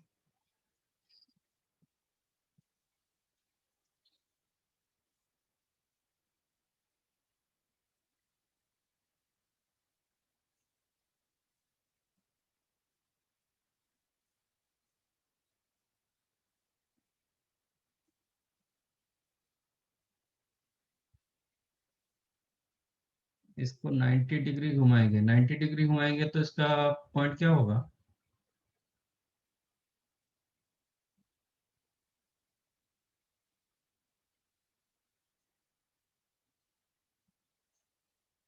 With respect to origin 90 degree घुमाएंगे मतलब आयोटा हो जाता है ना, आयोटा मल्टीप्लाई करता है ना। तो suppose z is the A plus i B, तो 90 डिग्री घुमाएंगे तो क्या होगा? आई जेड होगा। आई जेड कितना होगा? माइनस बी प्लस आई इंटू ए। तो ये जो पॉइंट होगा माइनस बी कमा ए, रोटेशन। ये ए कमा बी मैं रोटेट करूंगा 90 डिग्री, तो ये हो जाता है माइनस बी कमा ए। इसका रिफ्लेक्शन वाई एक्सिस रखेंगे तो क्या होगा?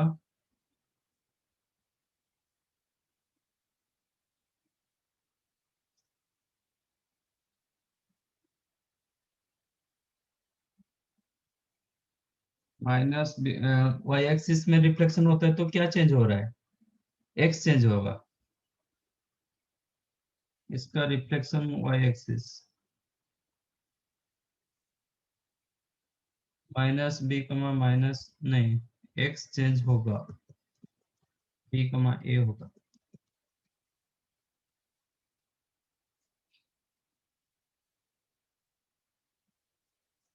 अच्छा, एक एक करके जाओ। फर्स्ट ऑप्शन, ऑप्शन के साथ जाना पड़ेगा। T2 on T4। T1 equal to क्या होगा? T2 on T4। T2 में क्या होता है?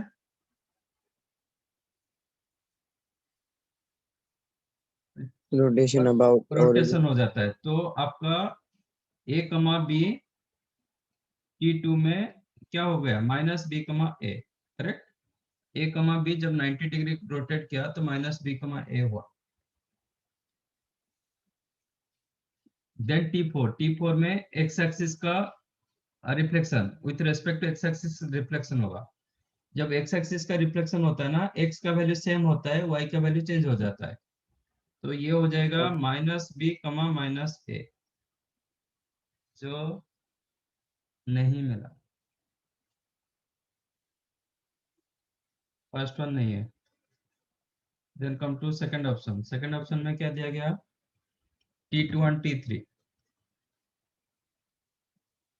तो आपका ए कमा बी चेंज हो गया माइनस बी कमा ए। T3 में हम वाई एक्सिस ये कर रहे हैं, वाई एक्सिस चेंज कर रहे, तो ये बी कमा ए, यही होगा ना।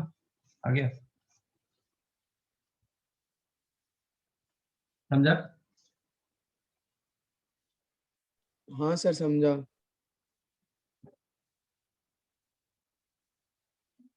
तो this is the correct answer. मेरा आंसर क्या था? पहले जो T1 जो हुआ था ना, T1 में क्या होता था? ए कमा बी चेंज हो जाता था बी कमा ए। मुझे ढूंढना था कि कौन सा ऑप्शन में मुझे ए कमा बी से बी कमा ए आ जाता है, वही ढूंढना था। फर्स्ट में T2 मतलब 90 डिग्री रोटेट किया तो ए कमा बी चेंज हो गया माइनस बी कमा ए। देन एक्स एक्सिस का रिफ्लेक्शन, तो माइनस बी माइनस ए आ रहा था। सेकंड में T2 के साथ T3, T2 में क्या हुआ, 90 डिग्री रोटेट कर गया, a कमा B minus B comma A हुआ, फिर with respect reflection with respect to y axis, तो ये हो गया b कमा ए, तो वही चीज आ गया। तो फर्स्ट वन इक्विवेलेंट टू आपका B option.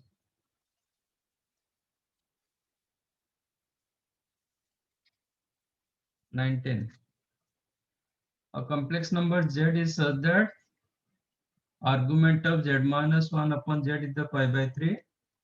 If argument of z minus 1 is, sorry, modulus of z minus 1 is equal to 1, then value of mod z.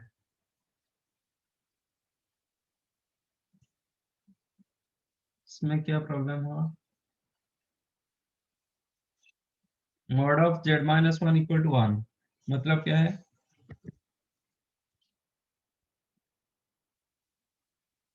Nineteen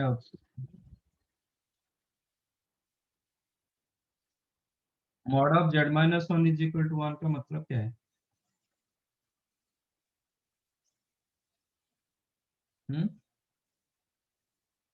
graphically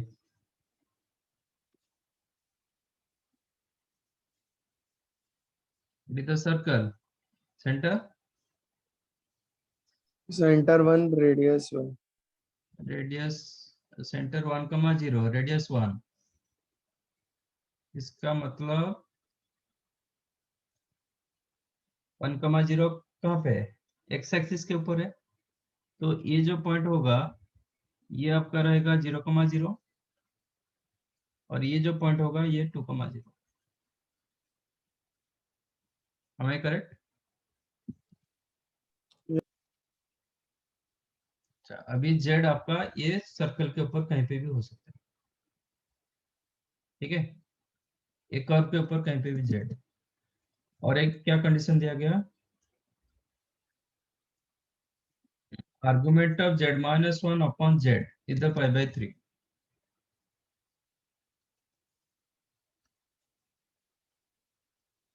तो can I right z minus 1 upon z minus 0 is the pi by 3?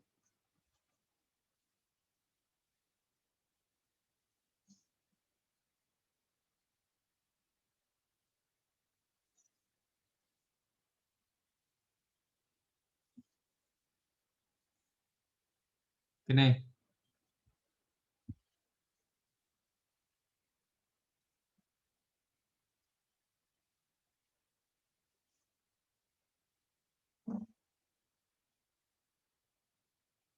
तो z आपका कहाँ पे रखोगे, जो z minus 1 upon z minus 3, sorry z minus 0 वो pi by 3 दे रहा है, तो z इधर कहीं पे होगा, this is the z minus 1,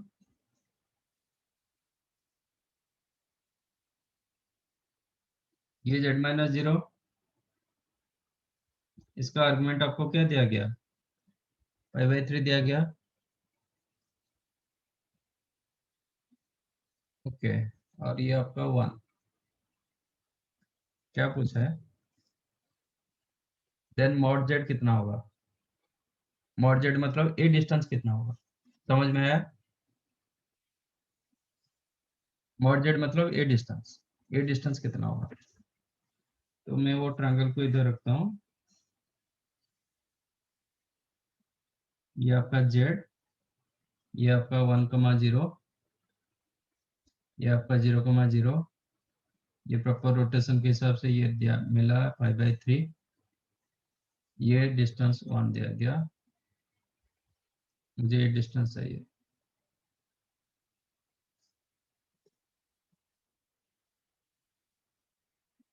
ये एंगल निकाल सकते हैं,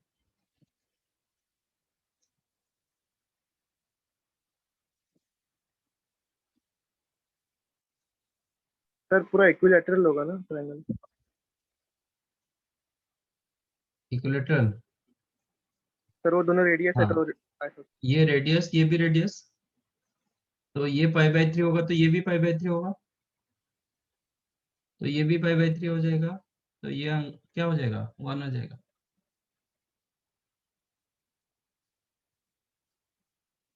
समझा? तो graphically knowledge more important, geometry.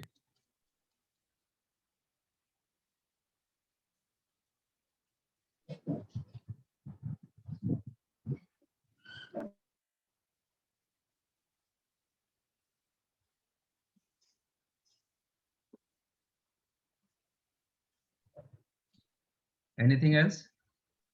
Sir 20 वाला बताओ ना उसमें। 20 क्वेश्चन पहले कर चुके। m and n are the distinct positive integer m greater than n 120. Every mth roots of unity is also nth roots of unity, then the number of values of m. इसमें ये last statement वो change कर दिया। ऐसा एक question पहले शायद था, मतलब ये क्या बताया था?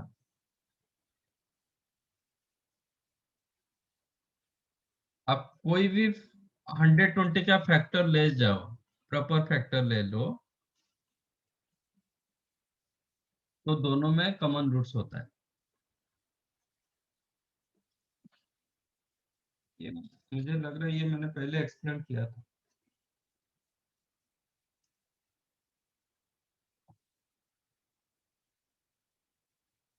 mth roots of unity, अच्छा, एक 6th roots of unity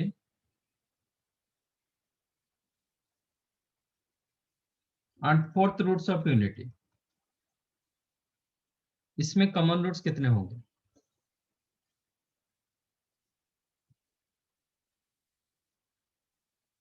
how many common roots will gate?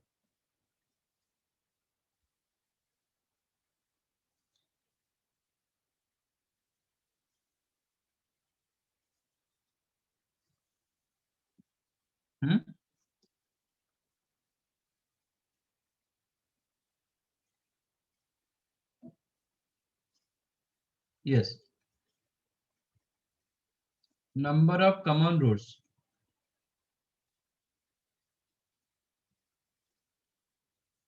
are 2.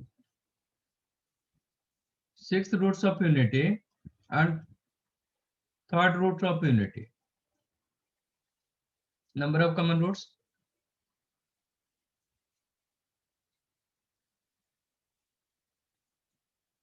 3. 3। आप खुद चेक कर सकते हो। 6th रूट्स ऑफ यूनिटी मतलब क्या होता है? रूट्स क्या होता है? मैंने अल्फा को क्या रखते हैं? nth रूट्स ऑफ यूनिटी क्या रहता है? cos 2k pi by n plus I sin 2k pi by n for all k is equal to 1 0 से 0 0 1 2 minus 3 5। up to n minus 1। ये होता है आपका nth रूट्स ऑफ यूनिटी, है ना?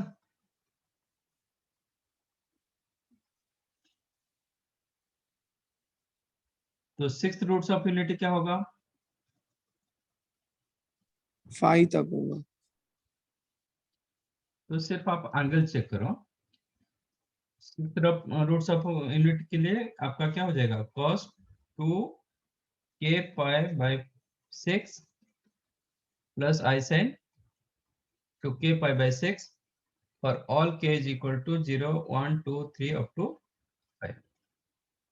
तो आप सिर्फ एंगल चेक करो, एंगल क्या मिलेगा? Theta.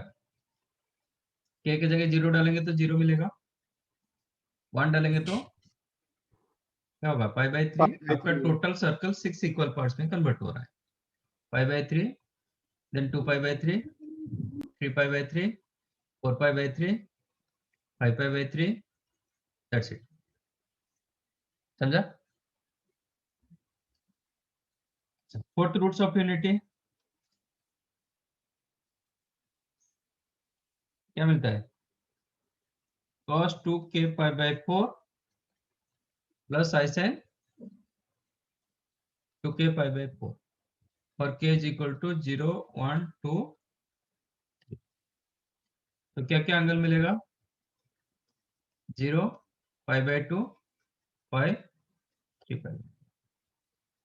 Third root of unity और क्यूब रूट्स ऑफ यूनिटी क्या मिलता है? cos 2k pi by 3 plus i sin 2k pi by 3। Angle क्या मिलेगा? 0, 2 pi by 3। चेक करो। Q16 में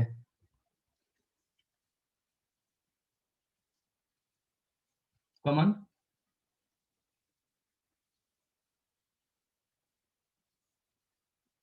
फोर एंड सिक्स में क्या क्या common?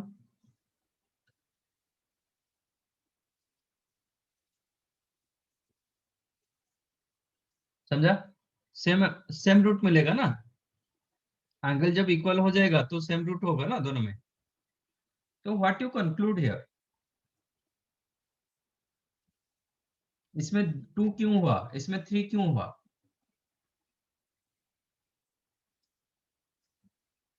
This is GCD of 4 and 6 कितना होता है?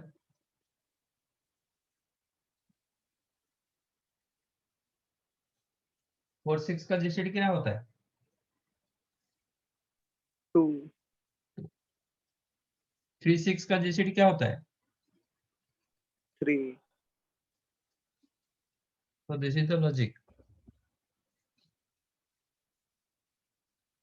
So when every mth roots of unity is also nth roots of unity, इसका मतलब क्या होगा? m should be factor of n, है ना? जैसे 3 6 का फैक्टर था तो 3 का सबके सब रूट 6 के अंदर आ जाएगा। हाँ sir. Okay, if all the roots of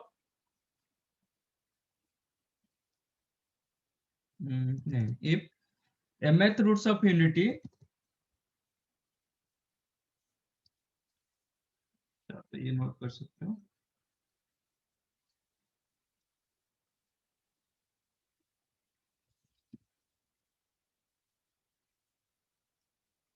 also on nth roots of unity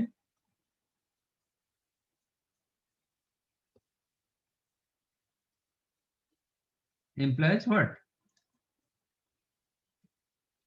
M must be factor of, if m with the factor of m, then m का जितने सारे रूट्स सब n के अंदर आ जाएगा, n के रूट्स के हाँ अंदर आ सर। जाएगा। ठीक है, तो ये पूछ रहा है कि ऐसे m का कितने वैल्यू होंगे, तो 120 का आप फैक्टर्स निकालो। 120 का कितने सारे फैक्टर्स होते हैं, कैसे निकालोगे? क्या लिखोगे? 120 कितना होता है? 8 इंटू 5, सॉरी 8 इंटू 15,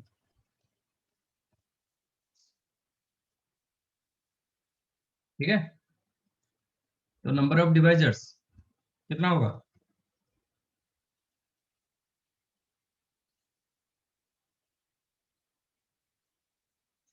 फॉर्मूला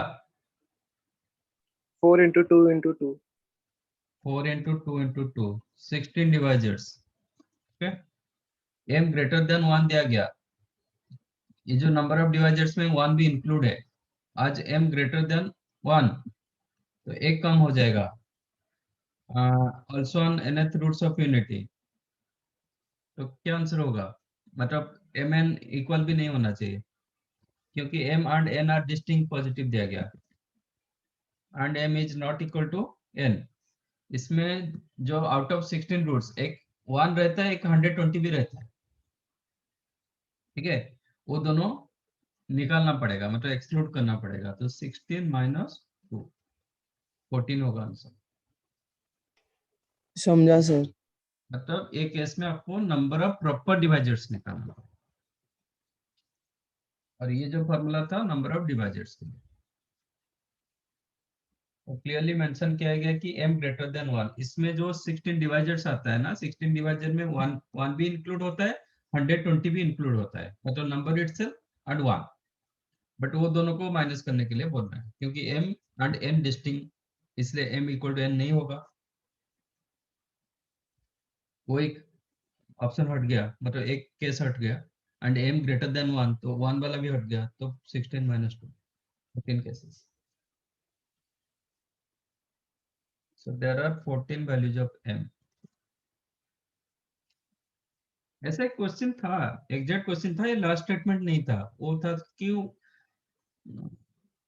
जो ऑप्शन दिया गया था उसमें कौन सा होगा आंसर, यही आई थिंक ये मॉड्यूल में ही था।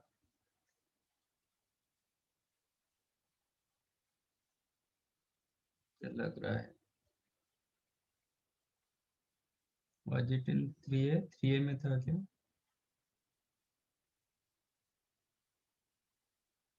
इसमें तो मैंने देखा है। सर 3B में क्वेश्चन 9 था।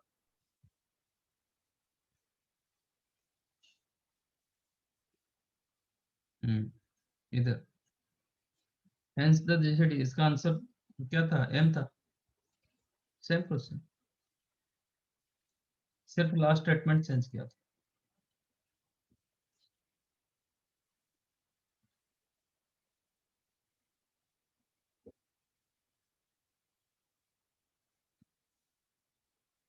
तो GCD ऑफ mn क्या होगा, m होगा, लेकिन इसमें d आंसर उधर से।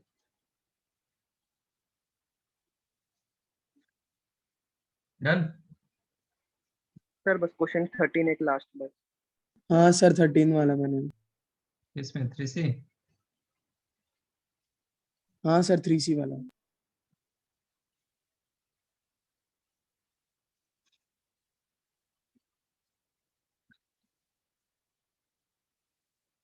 Locus of z if argument of z plus 2 is equal to 2 pi by 3।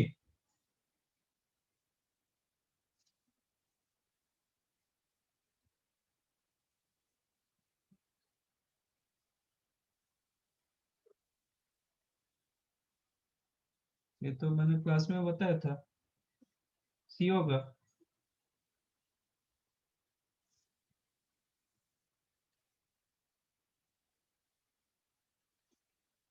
Argument of z minus z1 equal to theta, क्या बताया था?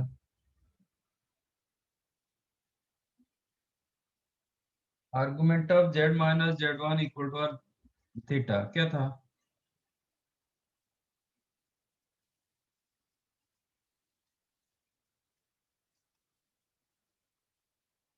क्या बताया था इसका?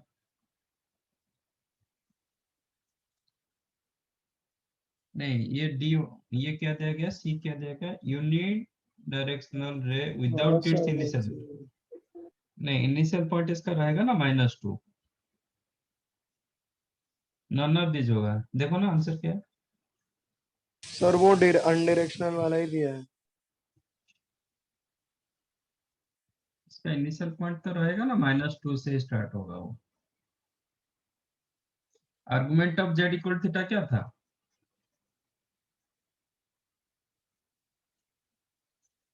Suppose argument of z equal to pi by 3, इसका मतलब क्या होगा? ओरिजिन से π/3 एंगल पे है।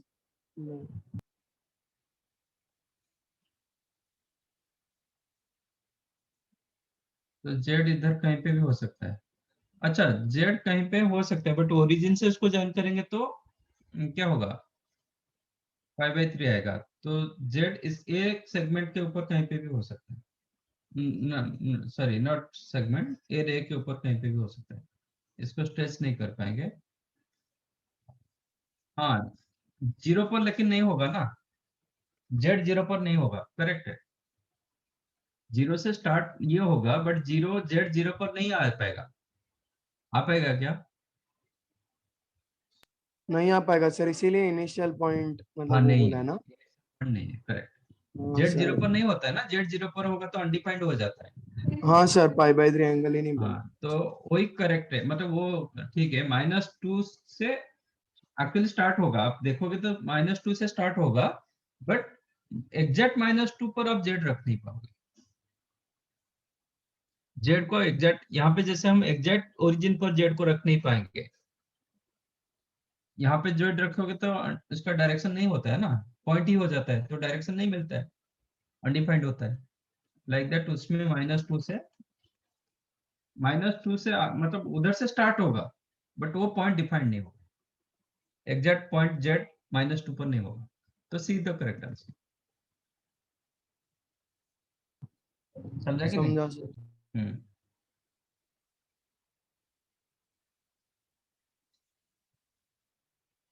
ठीक है, ये तो हो गया, आज टाइम हो गया। हाँ सर। तो यहाँ पे कॉम्प्लेक्स नंबर वाइंड अप, हाँ और नहीं? हाँ सर, खत्म सर। तो नेक्स्ट हम स्टार्ट करेंगे सॉल्यूशन ऑफ HOT। ट्रायंगल। चलो, thank you, bye bye sir, thank you sir. Bye sir, bye. Thank you.